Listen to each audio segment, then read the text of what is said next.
Hello dear students, आज अपन पढ़ेंगे torque on electric dipole in uniform electric field.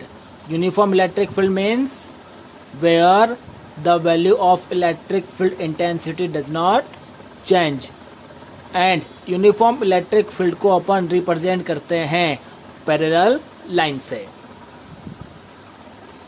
ये एक यूनिफॉर्म इलेक्ट्रिक फील्ड है, इसको अपन ने पैरेलल लाइन से डिनोट किया है। एंड अपन जानते हैं इलेक्ट्रिक फील्ड की जो डायरेक्शन है वो होती है positive charge to negative charge.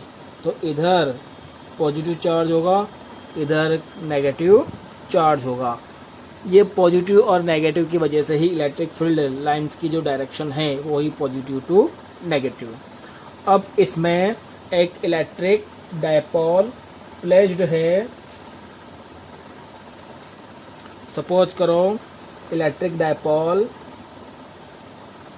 ये इलेक्ट्रिक डायपोल इस तरह से प्लेस्ड है जो इलेक्ट्रिक फील्ड इंटेंसिटी के डायरेक्शन से एंगल फॉर्म कर रहा है किसी थीटा एंगल पे।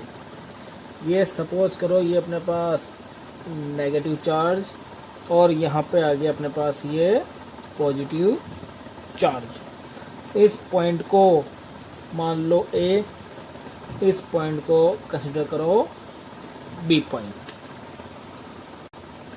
चार्ज के बीच की डिस्टेंस अपन कंसीडर करते हैं 2a।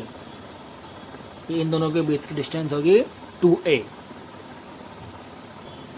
Electric dipole electric field intensity से थीटा एंगल पर है। सो ये हो गया अपने पास इलेक्ट्रिक फील्ड इंटेंसिटी की डायरेक्शन, और इससे अपने पास इसने जो एंगल फॉर्म किया वो एंगल है थीटा। ये पॉइंट बी पर डायपोल का पॉजिटिव चार्ज है। Electric field lines positive to negative move कर रही है, तो ये जो पॉजिटिव चार्ज है वो इस नेगेटिव की तरफ अट्रैक्ट होगा। तो इस पॉजिटिव चार्ज पर जो फोर्स अप्लाई होगा वो होगा राइट साइड डायरेक्शन में।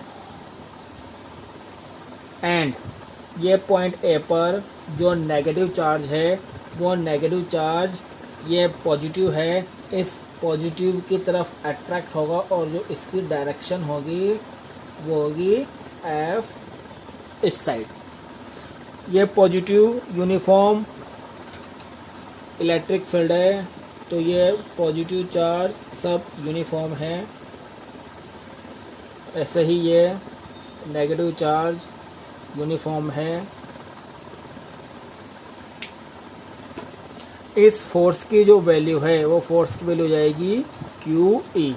अपन ने एज्यूम किया जो इलेक्ट्रिक फील्ड इंटेंसिटी की वैल्यू है वो इलेक्ट्रिक फील्ड इंटेंसिटी की वैल्यू है E। सो फोर्स की वैल्यू हो जाएगी F इक्वल टू QE।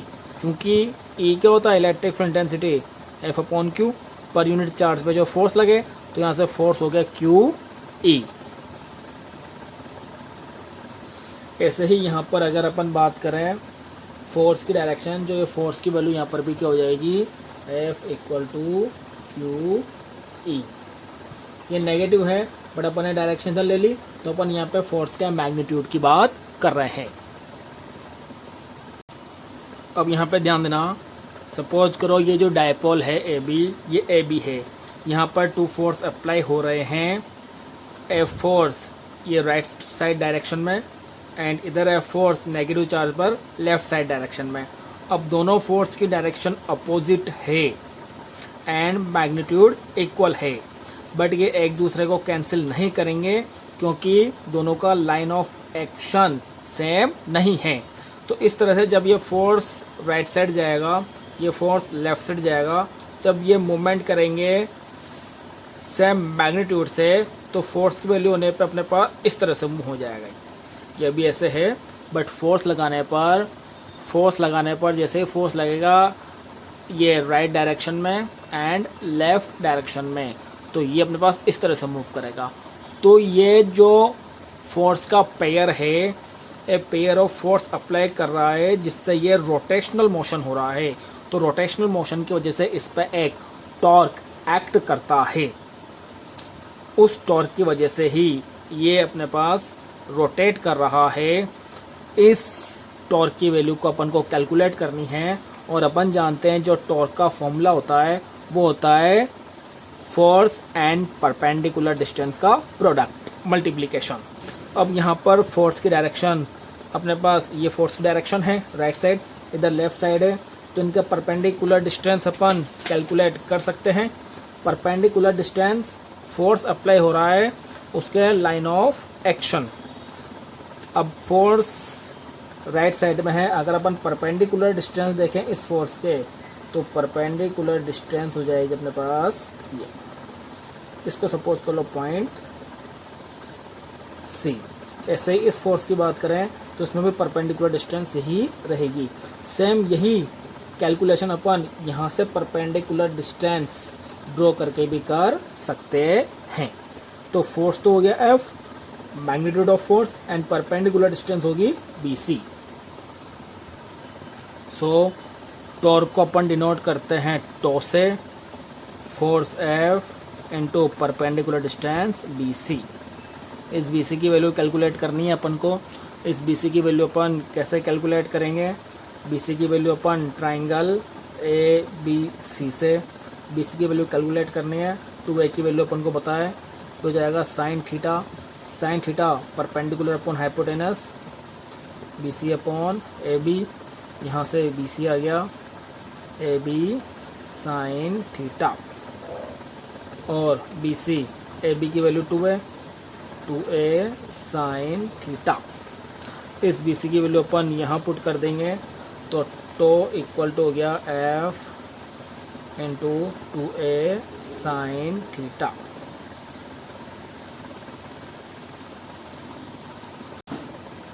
इस F की वैल्यू QE, इस QE वैल्यू को अपन इस इक्वेशन में पुट करेंगे तो अपने पास हो जाएगा tau equal to QE into 2A। तो ये बन गया अपने पास tau equal to QE into 2A sine theta. चूँकि Q इंटू 2A ये होता है P डायपोल मोमेंट, तो ये बन जाएगा tau equal to PE sine theta.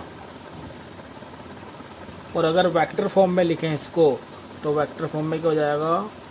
To equal to P cross E। Tau equal to P cross E क्यों हुआ? क्योंकि अपन जानते हैं A क्रॉस B vector product AB sine theta. अब अपन डिफरेंट केसेस को कंसिडर करेंगे। फर्स्ट केस अपन देखेंगे if theta equal to 0 degree हो। अगर थीटा 0 होगा देन टो इक्वल टू क्या होगा? PE साइन थीटा साइन 0 की वैल्यू 0, तो ये हो गया अपने पास 0। इट मीन्स अगर डायपोल मोमेंट इलेक्ट्रिक फील्ड की डायरेक्शन में है तो उस पर कोई टॉर्क नहीं लगेगा, एंड इस कंडीशन को अपन बोलते हैं स्टेबल स्टेट। स्टेबल स्टेट कैसे?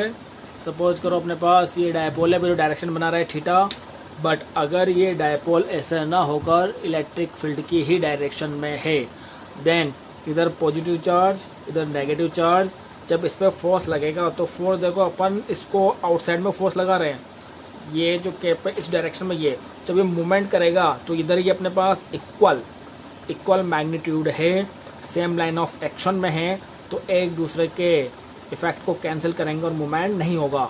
जब मूवमेंट नहीं होगा तो रोटेशन नहीं होगा, और रोटेशन नहीं होगा तो टॉर्क अपने पास 0 होगा।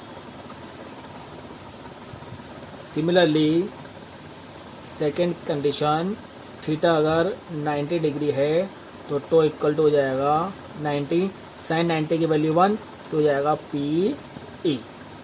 तो यहाँ पर जो टॉर्क है ये अपने पास है maximum torque. Same as third case, theta अगर 180 है तो टॉर्क की वैल्यू हो जाएगी पी ए साइन 180 और साइन 180 की वैल्यू भी क्या, साइन 180 की value 0, then tau equal to 0। यहाँ पर भी टॉर्क की वैल्यू 0 आई, बट ये जो कंडीशन है ये है अपने पास अनस्टेबल स्टेट। इसको अनस्टेबल स्टेट क्यों बोला? सपोज करो अपने पास ये इलेक्ट्रिक डायपोल है, ये पॉजिटिव चार्ज, ये नेगेटिव चार्ज, 180 डिग्री, देखो 0 डिग्री पर तो ये कैप इस साइड आई थी, 180 पे अपने पास ये इस साइड आएगी। अब ये पॉजिटिव चार्ज, इसका पॉजिटिव चार्ज, ये नेगेटिव चार्ज, इसका नेगेटिव चार्ज। अब ये जब इसको रिपेल करेगा और ये इसको रिपेल करेगा, अभी तो क्या होगा, रिपेल करने पर देखो ये इनसाइड इनवर्ड लग रही है फोर्स की डायरेक्शन, इनसाइड लग रहा है। जब ये सेम लाइन ऑफ एक्शन में है तो सेम लाइन ऑफ एक्शन में इनसाइड लगा रहा हूँ मैं force, same line of action में होने पर ये कहीं मूवमेंट नहीं कर रहा, बट अगर ये थोड़ा सा भी मूवमेंट हो जाए, ये थोड़ा सा भी मूवमेंट हो जाए, थोड़ा सा मूवमेंट होते ही अपने पास इस तरह से मूव हो जाएगा। तो इस तरह से मूव हो गया, तो इसके लिए इसको बोलते हैं अपन अनस्टेबल स्टेट। और थीटा इक्वल टू 0 पर ये फोर्स आउटसाइड थे, तो थोड़ा सा मूवमेंट होके भी जो आउटसाइड लगेंगे तो सीधा हो जाएगा, और थोड़ा सा मूवमेंट होते ही आउटसाइड लगेंगे तो सीधा हो जाएगा। तो ये जो स्टेट है ये चेंज नहीं हो रही थी, इसलिए इसको स्टेबल स्टेट बोला। बट जो ये 180 वाली स्टेट है, इसमें इनसाइड लग रहे थे, थोड़ा सा मूवमेंट होते ही ये पूरा रोटेट हो जाएगा, और पूरा रोटेट होने पर ये अपने पास अभी तो एक स्टेट है, बट थोड़ा सा फोर्स लगते जैसे ही अपने पास ये मूवमेंट होगा, इसलिए इसको बोलते हैं अपन अनस्टेबल स्टेट। टॉर्क का फॉर्मूला होता है फोर्स इनटू परपेंडिकुलर डिस्टेंस, सो इसकी जो यूनिट होएगी वो जाएगी न्यूटन मीटर। Thank you.